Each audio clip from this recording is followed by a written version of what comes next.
ازيكم عاملين ايه؟ يا رب تكونوا بخير وكل سنة وانتم طيبين.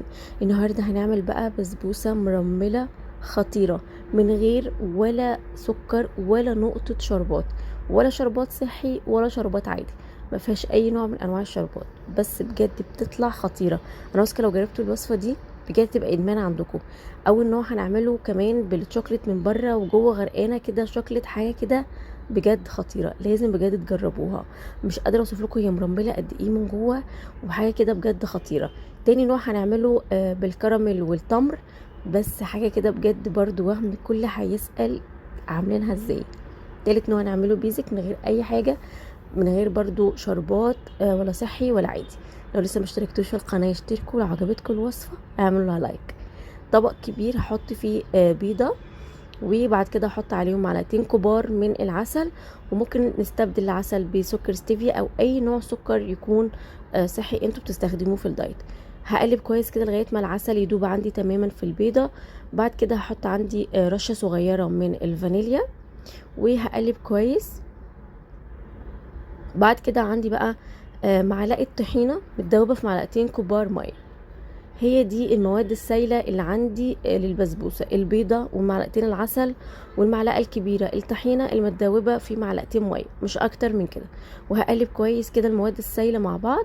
بعد كده هبدأ بقى اضيف المواد الجافة. عندي بقى هنا تلت كوباية من سميد البسبوسة، هقلب كويس كده.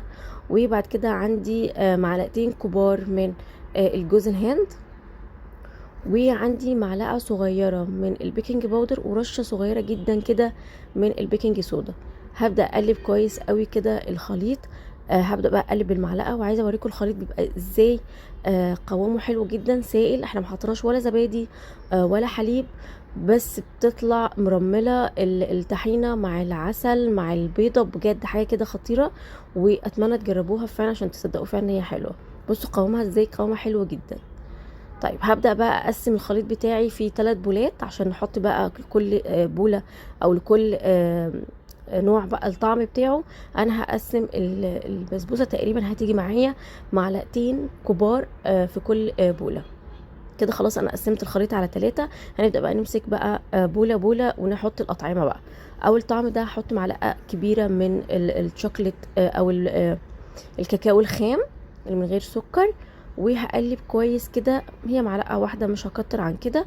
عندي بقى الطبق بتاعي او اي طبق بقى انتوا بتدخلوه بقى الفرن، دهنتوه دهنه من الزيت. لو كمان في الخليط ده عايزين تحطوا معلقه من الزبده تكون طبيعيه او معلقه سمنه تكون طبيعيه، ممكن كمان تضيفوا معلقه برضو بتدي طعم حلو. بس انا ما عملتهاش من غير اي ولا زبده ولا سمنه ولا اي حاجه من الحاجات دي. بس انتوا ممكن تحطوا معلقه كبيره من الزبده او معلقه كبيره من السمنه، برضو تطلع حلوه. لكن انتوا مش عايزين تحطوا ما تضيفوش. انا كده اول طبق اهو حطيته كده الشوكليت وسويت السطح بتاعه. تاني طبق بقى ده معجون تمر. تمر مدوباه في شويه حليب في الميكرويف وضربهم في الهاند بلندر او في الكبه. معجون كده احط منه بس معلقه كبيره. وهدهن برضو الطاجن بتاعي او القالب بتاعي وهبدا احط هنا عشان انا ضفت حوالي معلقه من التمر، فحسيت ان الخليط هيبقى كتير قوي على الطاجن، وهي كمان فيها بيكنج باودر فهتنفش. فقسمت الخليط بتاعي ده على طاجنين. يعني التمر ده لو انتم بتحطوه هتلاقوها كتيره شويه. هنقسم الطاجن ده، الخليط بتاع التمر ده، على طاجنين. فانا قسمتها على طاجنين، هي طلعت معايا كتيره عشان ما تبقاش منفوخه قوي. هسوي برضو السطح بتاعها كده بالطريقه دي وهركنها على جنب. تالت نوع بقى بيزك خالص، هما المعلقتين ما زودناش اي حاجه عليهم. كده بقى دخلوا الفرن على درجه حراره 180 لمده تلت ساعه، ونراقب الفرن بتاعنا كويس قوي.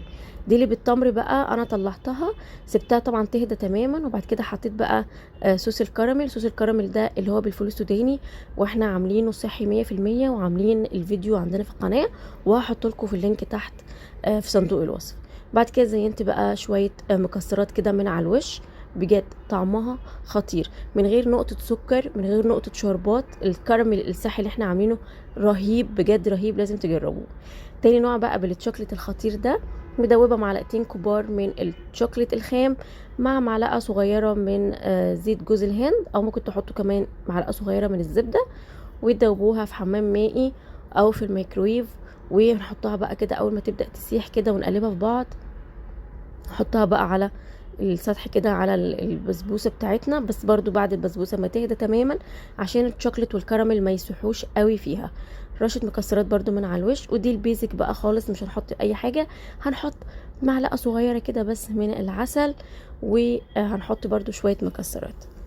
بجد التلاتة بيطلعوا حاجة كده بجد خطيرة. زي ما قلت لكم مش هنحط ولا سكر ولا شربات، ولا كمان هنحط سمنة ولا زبدة. ما فيش اي حاجة من الحاجات دي. بس زي ما قلت لكم انتوا عايزين تحطوا معلقة من السمنة الطبيعية او الزبدة الطبيعية، بتدي طعم وبتدي برضو ريحة حلوة. بس انا عملتها من غيرها، بجد طلع خطيرة. بصوا بقى، مش قادره اوصف لكم الشوكليت رهيبه قد ايه.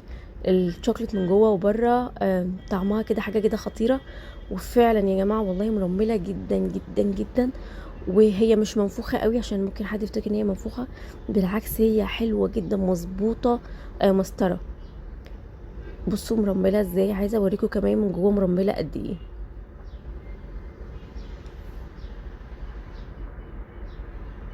خطيره. لو جربتوا الوصفه بتاعتي دي صدقوني ان شاء الله هتكرروها كتير وهتعتمدوها كتير في الدايت. لا احنا لو نمسكوا في بسبوسه مش هنعمل بقى شربات ولا اي حاجه من الكلام ده، شويه مكونات بسيطه وهنعمل احلى بسبوسه صحيه 100% من غير نقطه سكر. الكراميل اللي عاملينه في الصفحه من غير سكر، بجد طعمه خطير. كمان التمر مدي حلاوه حلوه قوي للبسبوسه دي. بسبوسه التمر خطيره. كمان البيزك اللي هي عادي الساده من غير اي كراميل ولا تمر ولا شوكليت بقى، برضو حلوه جدا. معلقه العسل برضو ظبطاها. شويه المكسرات اللي على الوش برضو خطيره. مرمله جدا جدا وما بتاخدش كمان وقت في السوا، بس بجد بتطلع خطيره. اتمنى تعجبكم الوصفه، اتمنى تجربوها. اتمنى تشتركوا في القناه، ولو عجبتكم الفيديو اعملوا لايك للوصفه.